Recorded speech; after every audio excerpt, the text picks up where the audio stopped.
कवरिया देवघर नगरिया लेके तू ता चलिहा हो सुनाए नाना दो। कान्हे कवरिया देवघर नगरिया लेके तू ता चलिहा हो सुनाए नाना दो। तमिली सुनर तोहके दुल्हबा हो सुनाए नाना दो। तमिली सुनर तोहके दुल्हबा हो सुनाए नाना दो। सुनाए नाना दो, सुनाए नाना दो।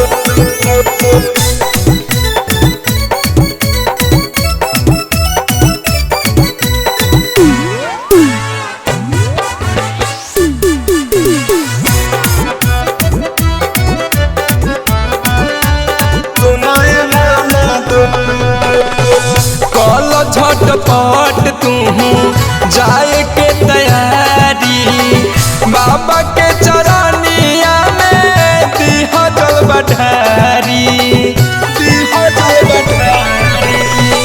कल झटपट तू जाए के तैयारी बाबा के चरनिया में दिह जल बढ़ारी। रखले बारू सजा के जे अपन पूरा हो कि सपनमा हो सुनाए नाना दो। रखले बारू सजा के जे अपन पूरा हो सपनमा हो सुनाए नाना दो। तमिली सुनर तोहके दुल्हबा हो सुनाए नाना दो। तमिली सुनर तोहके दुल्हबा हो सुनाए नाना दो। सुनाए नाना दो, सुनाए नाना दो।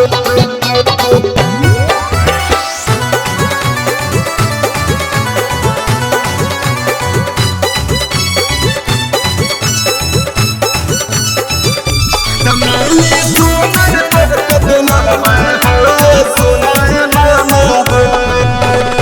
साचा मन से करिहा भोले बाबा के पूजाई दीह महादेव तोह पे दया बरसाई दया बरसाई।